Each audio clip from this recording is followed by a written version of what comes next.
warahmatullahi wabarakatuh.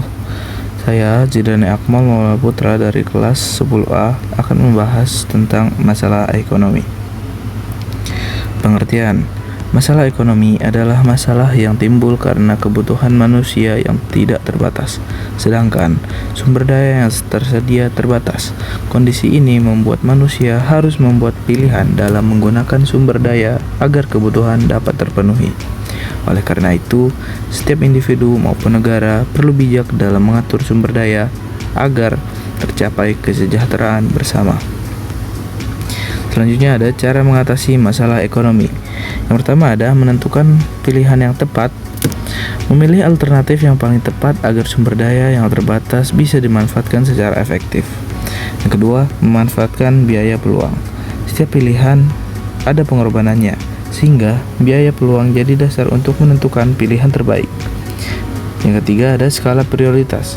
Kebutuhan primer didahulukan, kemudian kebutuhan sekunder, dan terakhir kebutuhan tersier. Yang terakhir ada pengelolaan keuangan, mengatur pemasukan dan pengeluaran dengan mencatat, mengevaluasi, dan membiasakan menabung. Selanjutnya ada mengatasi masalah ekonomi mikro. Masalah ekonomi mikro dapat diatasi dengan menentukan pilihan yang tepat dalam menghadapi kelangkaan, serta memanfaatkan analisis biaya peluang untuk memilih alternatif terbaik.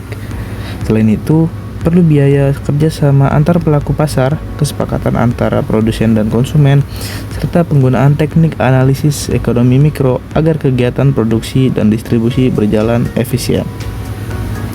Mengatasi masalah ekonomi makro. Masalah ekonomi makro dapat diatasi melalui berbagai kebijakan pemerintah.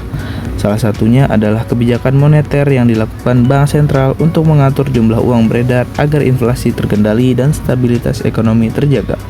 Selain itu, ada juga kebijakan fiskal yang mengatur penerimaan pajak serta pengeluaran negara untuk mendorong pertumbuhan ekonomi.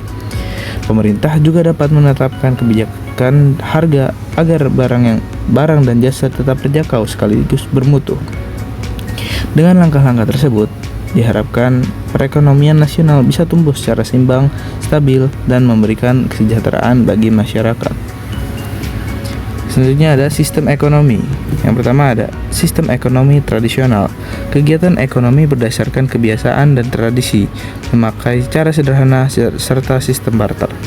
Yang kedua, sistem ekonomi komando. Seluruh kegiatan ekonomi diatur pemerintah, masyarakat tidak bebas memilih usaha atau pekerjaan. Ketiga, sistem ekonomi pasar. Kegiatan ekonomi dilakukan oleh swasta, ada persaingan bebas, tujuan utamanya mencari keuntungan. Yang terakhir, sistem ekonomi campuran. Peran pemerintah dan swasta saling melengkapi untuk menutupi kelemahan sistem pasar maupun komando. Tips mengelola ekonomi dengan bijak. Yang pertama ada tetapkan anggaran prioritas untuk kebutuhan, bukan keinginan. Selanjutnya, hindari utang yang konsumtif, apalagi pinjaman online.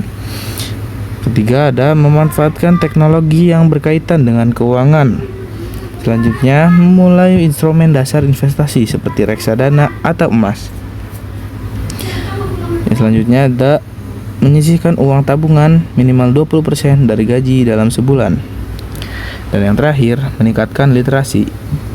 Literasi keuangan sangat penting, bisa dipelajari melalui buku atau seminar.